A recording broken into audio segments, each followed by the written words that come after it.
We're convening a trio of State House reporters now to discuss the governor's speech and look ahead at the 2015 legislative session. But first, let's take a look back at a key moment from today's Condition of the State address. This is our opportunity to pave the road to Iowa's strong future. Together we can find common ground and pass a bipartisan plan to fund the systems critical to our state's vitality, Iowa's roads and bridges, and our broadband infrastructure. Building an infrastructure as strong as the future that we want Iowa must be a bipartisan priority this legislative session.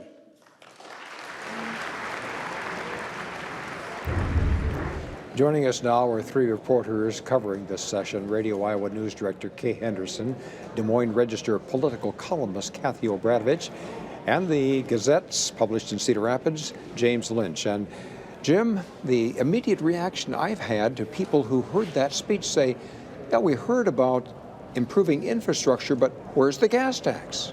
You're absolutely right, Dean. I heard that comment from several lawmakers who said they were hoping for some more detail rather than just saying we need money for infrastructure. And if you remember back in August when we were at the state fairgrounds, the governor promised that he'd have a recommendation sometime this year. And I think lawmakers are ready to hear that and move on it. And where is it, Kathie? Well, the governor has made it pretty clear that he was not going to dictate a plan to legislators. He feels like if he puts out a specific proposal that it'll just give Democrats something to shoot at, and he said that very specifically. And so he's been working with legislative leaders. They've had their first closed-door meeting already, and I think that they're going to try to work out some of the details together and then try to sell it to the rest of the legislature. And Branstad told us this speech was not going to have any big surprises in it. It would have been a big surprise had Branstad come out with some specifics in regards to this. I've also heard from legislators who've been trying to get some sort of additional tax revenue for the state's roads and bridges over the past several years say just having the governor talk about the issue without providing specifics, just having him talk about it, moved the football a few yards. I see. So that's progress then. That's what they say. But he also, because he included that infrastructure as part of broadband too, and that is a major initiative for him. Even in the last session, Kathie, it was, and now he's brought it back again, and he got a standing ovation, I believe, if I remember right, yes, on broadband. The broadband issue is a shared priority with Democrats and Republicans. This is something that both parties feel that is needed to help revitalize rural Iowa in particular, yes. Bring economic opportunity to all corners of the state, and also to help connect more school children, which is, Barack Obama will be in Iowa this week to talk about broadband and expanding broadband. So this is a bipartisan issue, and one that I think only didn't happen last year because it is a very complicated issue. In fact, Kay, in talking with Senator Branstad after the speech, he included that as the broadband initiative as his priority for helping to improve the middle class in Iowa. It's something everyone here in the legislature tells you they want to do. I'm not sure $5 million more for grants to either communities or the private sector is going to connect every acre, as the governor says. I'm not sure that property tax breaks for 3 years, as the governor is proposing at this point, yes. For extending broadband access, is actually going to prompt the private sector to extend broadband service to a very small set of potential customers. I think maybe what legislators, if you talk to them and they're involved in this issue, they now see municipalities as the place where this may be most productive to focus their energies on, municipalities who want to serve customers who live in their area. But one of the problems in this looks like in streamlining the process for siting those cell towers and the infrastructure, municipalities aren't thrilled with that because they, especially the smaller ones who don't have the staff to deal with those issues, and what the bill has proposed is collapsing the timeline on that, and they just don't feel they have the time to do adequate due diligence. So perhaps that's why when I asked Senator Branstad about that, and he was enthusiastically supporting it as helping the middle class in Iowa, I said, so it'll sail right through then. And he equivocated on that. He said, oh, pretty complicated, Kathy. Yeah, absolutely. I mean, they were working on this, and nobody was dragging their heels last year. It came right up to the end of the legislative session, and it was just too many issues to work through. Now, Branstad and other legislators have said that FTC action on the federal level, or some federal rulemaking, has dealt with some of the issues that they were wrestling with. So it's possible that some of those things have fallen off the table, and they can concentrate on trying to work out the details of what's left. I think one of the other issues here is when you talk about infrastructure and you talk about roads, people can see roads getting paved, bridges being rebuilt. It's a little more difficult to go back to your district and say, hey, I got you faster broadband, and nobody can really see it. They may enjoy it, but they don't see it.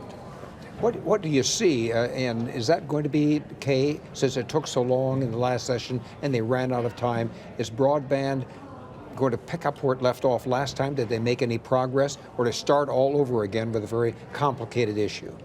They won't have to start all over again. Legislators who got up to speed on some of the technical issues involved are still the legislators who are going to be involved in crafting some sort of compromise. But again, market forces here are very difficult to manage. Trying to get private sector companies to invest in rural areas is going to be really hard for legislators to accomplish. To Jim's point, Jim says, you know, this isn't something people can see. They can see paved roads, but they can't see internet services.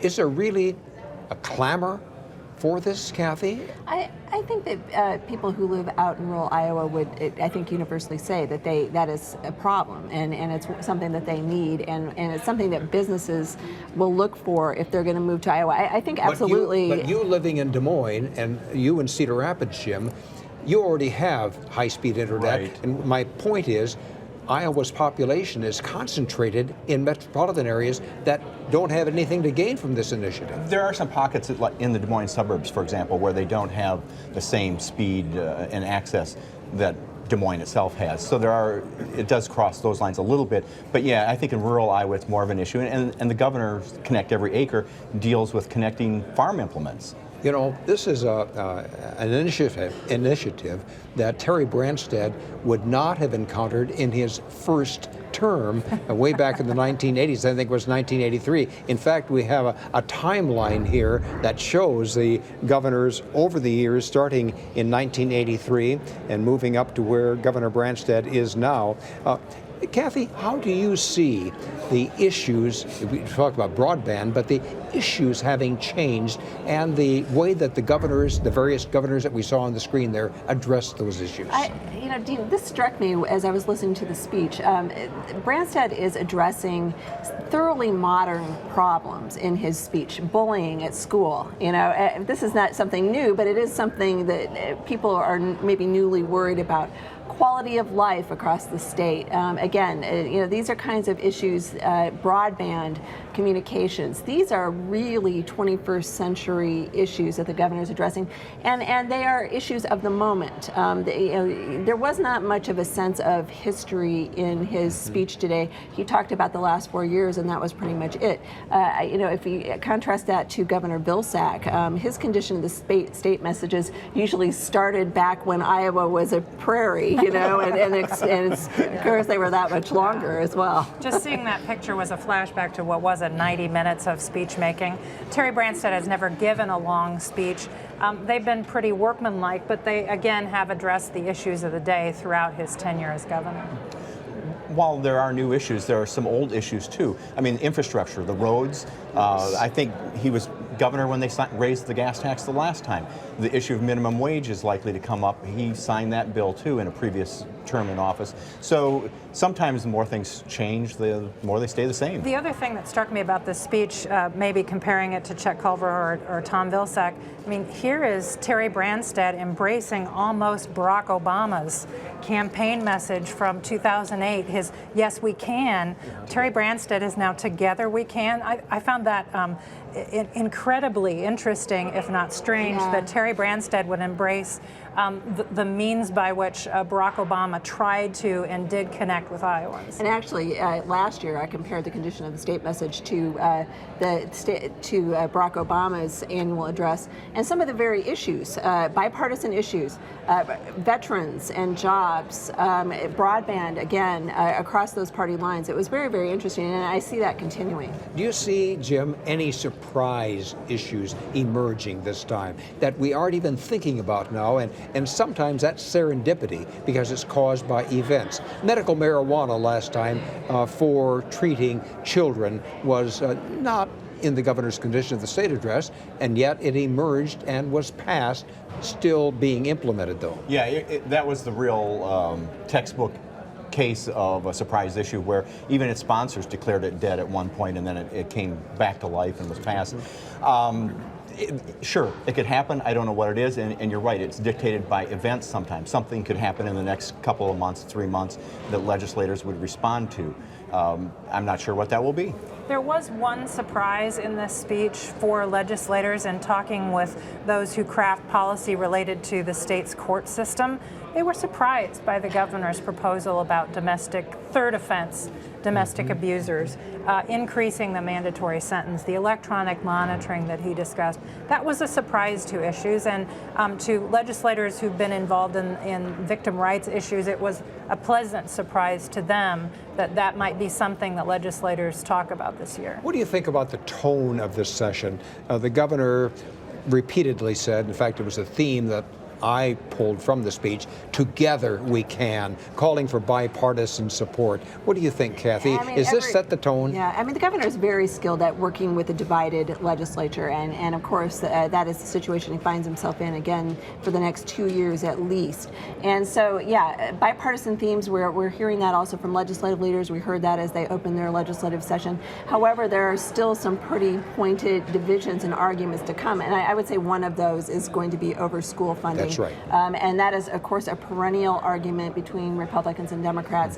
You talk about the more things change, the more things stay the same. Absolutely, that is one thing that we can expect to stay the same, is arguing over money for schools. Obviously, everything old is new again. And you have the same old leaders who are at the top of the food chain here. You have Craig Paulson, who used his opening day speech at this session to talk about how government should do less, and what it does do, it should do better. And over in the Senate, you had the majority leader over there, Democrat Mike Branstad from Council Bluffs, actually chastising the governor for something the governor said on Monday morning at a pep rally for Iowa Republicans.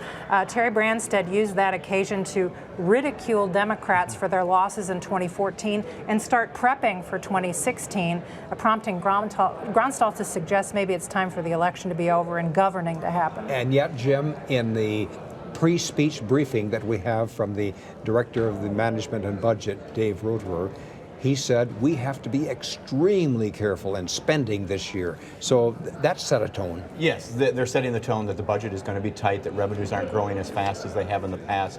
Corn and soybean prices aren't skyrocketing like they have in the past. So they're going to keep the lid on the budget. It's going to be tight then, Kathy. Yeah, absolutely. Although it's always tight. Part of that is about lowering expectations because you don't want people asking for a lot of new things. Right. Thanks for your insights, and we'll be looking forward to your reporting during the session. This Friday on Iowa Press, we'll be questioning Senator Branstad and Speaker Paulson from our Einstein studio here at the Iowa State House. And that'll be Iowa Press Friday at 7:30 in the evening, and then Sunday at noon. And then on Friday, too, we'll be bringing you live coverage of Governor Branstad's historic 6th inaugural at 9 o'clock in the morning. That'll be on IPTV World Channel and also live online at iptv.org.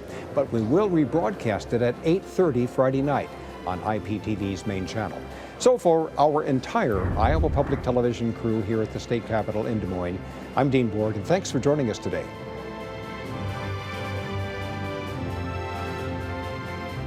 Funding for this program was provided by Friends, the Iowa Public Television Foundation. Generations of families and friends who feel passionate about the programs they watch on Iowa Public Television.